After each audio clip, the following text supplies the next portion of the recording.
Hello students, हम लोग पढ़ रहे थे ट्रांसपिरेशन और उसी के कंटिन्यूएशन में आज हम पढ़ेंगे मैकेनिज्म ऑफ ट्रांसपिरेशन। वाष्पोत्सर्जन की जो प्रक्रिया है वो कैसे होती है इसको समझना है। ये 2 चरणों में 2 स्टेप्स में कंप्लीट होती है।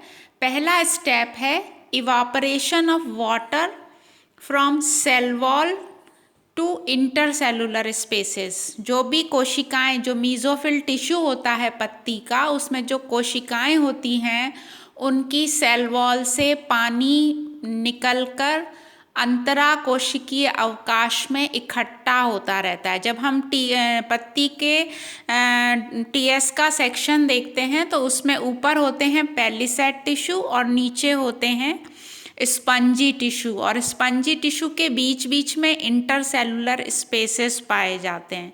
तो हर कोशिका से जो पानी है एक्स्ट्रा वो वेपर के रूप में बाहर आता है और इंटरसेलुलर स्पेसेस में इकट्ठा होता चला जाता है। तो पहला स्टेप तो ये है।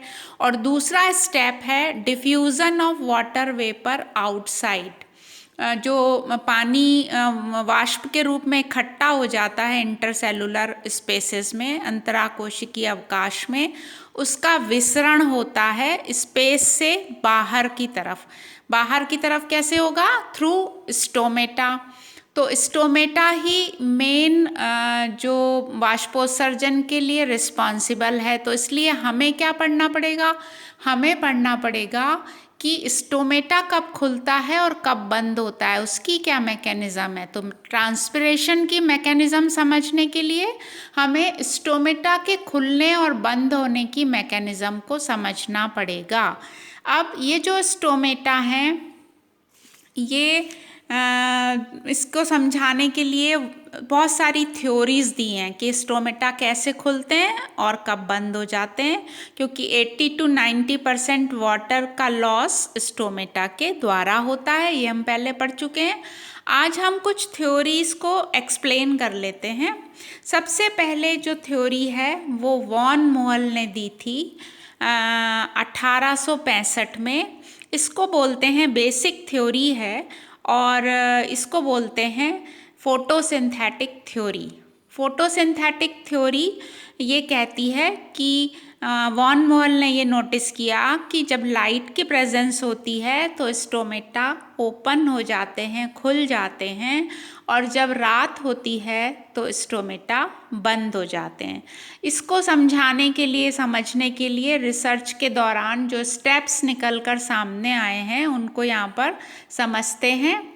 जब पौधे पर लाइट पड़ती है तो उसमें फोटोसिंथेसिस की प्रक्रिया शुरू हो जाती है, जो कि हम पढ़ चुके हैं। ये टॉपिक कंप्लीट हो चुका है हमारा। और फोटोसिंथेसिस या प्रकाश संश्लेषण में क्या बनता है?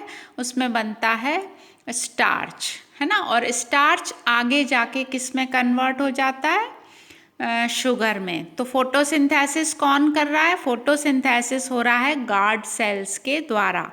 तो लाइट की प्रेजेंस में गार्ड सेल्स जो होती हैं स्टोमेटा की, वो प्रकाश संश्लेषण करती हैं और उससे होता है शुगर का निर्माण। तो फॉर्मेशन ऑफ शुगर अगला स्टेप हो गया। जब चीनी या शुगर बन जाती है तो कोशिका द्रव्य का कंसंट्रेशन, ऑस्मोटिक प्रेशर, ये राइज होता है, बढ़ता है। और जब अंदर कंसंट्रेशन ज़्यादा है बाहर की तुलना में, तो दौड़ के वाटर जो है अपने हायर कंसंट्रेशन से लोअर कंसंट्रेशन की तरफ भागता है। पानी हमेशा अपने हायर कंसंट्रेशन से लोअर कंसंट्रेशन की तरफ ही गति करता है। तो जब अंदर चीनी ज़्यादा है तो नेचुरली सॉल्यूट ज़्यादा है, तो सॉल्वेंट कम हो गया, पानी कम हो गया। तो क्या होता है? आसपास की कोशिकाओं से पानी निकलकर गार्ड सेल्स में आएगा। उसको बोलते हैं एंडोस्मोसिस, अंतः परासरण। परासरण क्या है, डिफ्यूज़न क्या है, ये सब चीज़ें आपको क्लियर होनी चाहिए।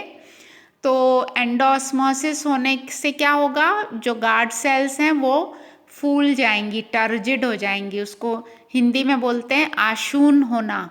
तो जैसे ही गार्ड सेल्स में टर्जिडिटी बढ़ती है, वो स्ट्रेच होंगी गार्ड सेल्स और स्टोमेटा जो है वो खुल जाएगा।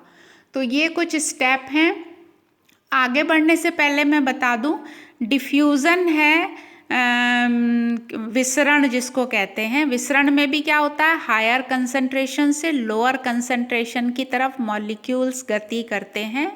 डिफ्यूज़न लिक्विड, सॉलिड और गैस तीनों में होता है, जबकि ऑस्मोसिस जो है, परासरण जो है, वो लिक्विड में होता है और यहाँ पर अर्ध पारगम्य झिल्ली जिसको हम प्लाज्मा मेम्ब्रेन कहते हैं उसकी उपस्थिति आवश्यक है। तो ये सेल्स में, सेल वॉल के अंदर सेल मेम्ब्रेन जो है वो ऑस्मोसिस के लिए क्योंकि वो सेमी परमिएबल होती है तो वो चाहिए।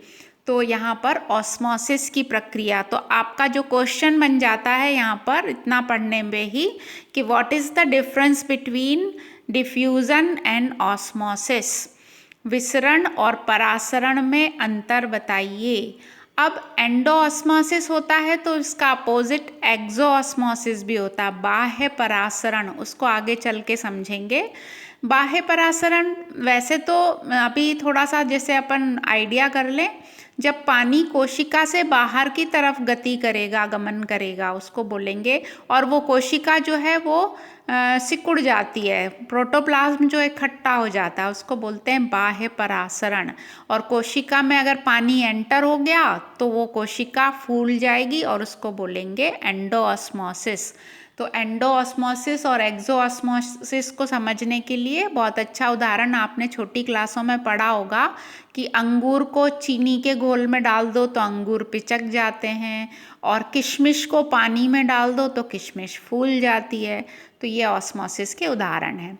तो फर्स्ट थ्योरी, बेसिक थ्योरी समझ में आई आपको सारे स्टेप्स। तो ये लाइट की प्रेजेंस में फोटोसिंथेसिस होता है, इसलिए लाइट की प्रेजेंस आवश्यक है। अब दूसरी थ्योरी फिर आगे चलकर साइंटिस्ट ने और रिसर्च की और पाया, एक और थ्योरी दी, उसको कहते हैं theory of starch sugar inter conversion. मतलब स्टार्च बनाते हैं पेड़ फोटोसिंथेसिस के बाद, और वो ज़रूरत पड़ने पर शुगर में बदल जाता है, और ज़रूरत नहीं होती है तो वापस स्टार्च में बदल जाता है। तो ये दोनों एक दूसरे में बदलते रहते हैं, इसको बोलते हैं इंटर कन्वर्शन। इसको सेरी ने दिया था 1926 में ये थ्योरी, और इन्होंने भी कुछ स्टेप लिखे हैं यहाँ पर, बताए हैं हमको कि in the presence of light pH rises. ये कहते हैं, सेरी कहते हैं कि प्रकाश की उपस्थिति में पीएच बढ़ता है जो कि बेसिक हो जाता है। तो मतलब पहले या तो न्यूट्रल होगा या फिर एसिडिक होगा, और लाइट की प्रेजेंस में ये बेसिक हो जाता है। तो एसिड से बेस बनेगा और फिर शुरू होगा hydrolysis of starch into sugar. Starch का हाइड्रोलिसिस हो जाता है और वो बना देता है शुगर।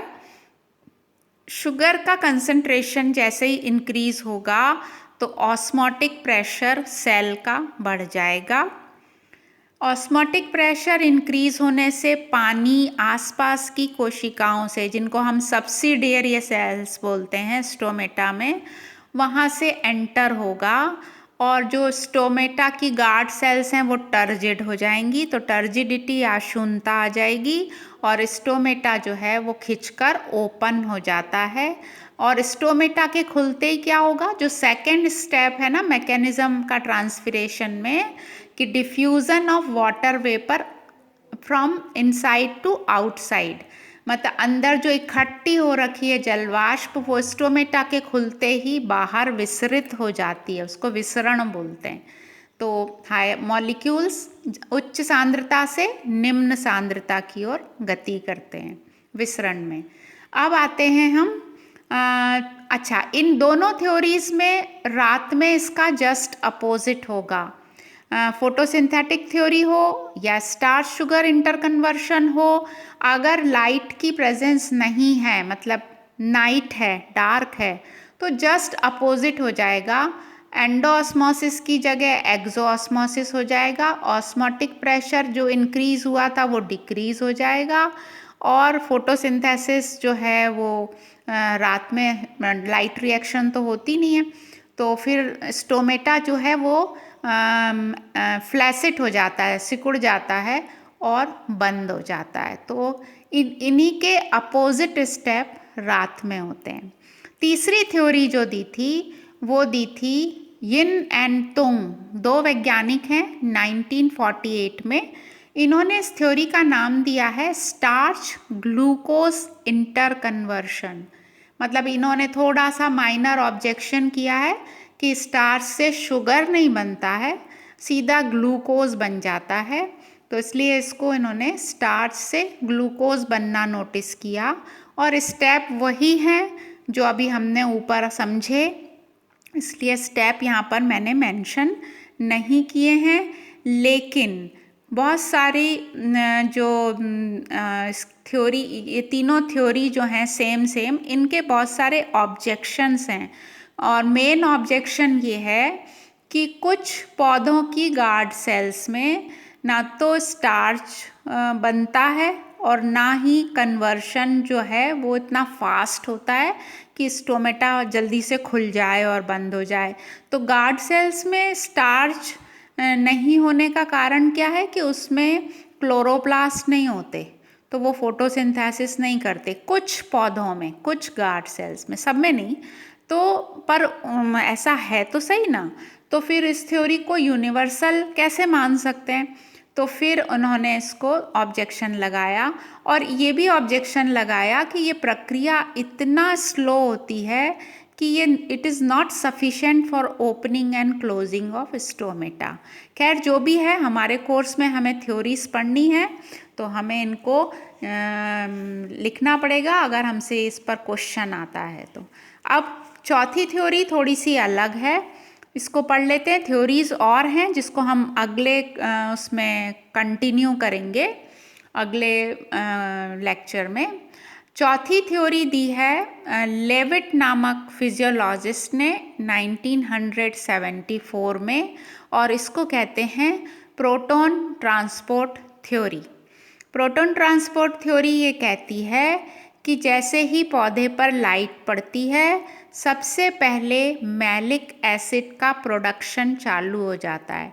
मतलब मैलिक एसिड प्रोड्यूस होता है और मैलिक एसिड ज़्यादा देर तक अपने ओरिजिनल रूप में, स्वरूप में नहीं रहकर वो इसका डिसोसिएशन होता है हाइड्रोजन आयन और मैलेट आयन में। तो ये टूट जाता है अपने आयन्स में, और जैसे ही मैलेट आयन बनते हैं जो कि निगेटिव चार्ज होंगे, तो वो क्या करते हैं, पोटेशियम आयंस को अपनी ओर अट्रैक्ट करते हैं। तो तेजी से आसपास के माध्यम से जो भी पोटेशियम अवेलेबल होता है वो दौड़कर गार्ड सेल्स में आएगा और फिर बन जाएगा पोटेशियम मैलेट।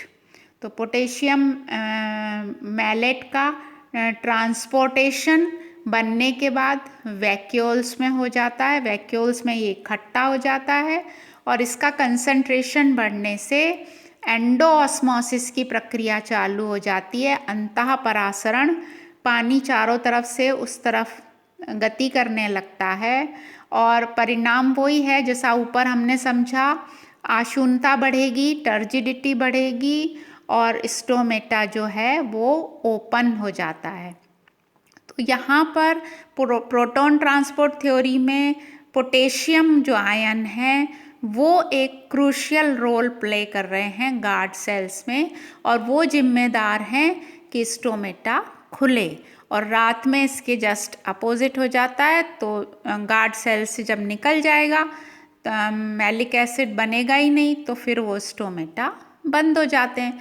तो ये 4 थ्योरीज हैं जिनको आपको अच्छे से स्टेप्स लिख के बुक की मदद से और आपको समझाना है, क्योंकि opening and closing of stomata पर हमेशा फुल क्वेश्चन आता है ना। तो explain the mechanism of opening and closing of stomata, या फिर क्वेश्चन ऐसे आता है वाष्पोत्सर्जन की प्रक्रिया को विस्तार से समझाइए, तो भी आपको यही सारा एक्सप्लेन करना है। अगले उसमें हम पढ़ेंगे 2-3 और थ्योरीज हैं, उसके बाद सिग्निफिकेंस क्या है ट्रांसपिरेशन का, एंटी ट्रांसपेरेंट क्या होते हैं, और फिर व्हाट इज़ गटेशन, इस पर क्वेश्चन आता है। तो ट्रांसपिरेशन से संबंधित और बहुत सारे फैक्टर्स हैं जो वाष्पोत्सर्जन की प्रक्रिया को किस तरह से प्रभावित करते हैं, उसको भी समझेंगे। इससे पहले वाला जो वीडियो डाली थी उसमें अगर कोई प्रॉब्लम है तो डालिए आप लोग उसमें व्हाट्सएप ग्रुप में, और अच्छे से पढ़ाई करिए। Thank you.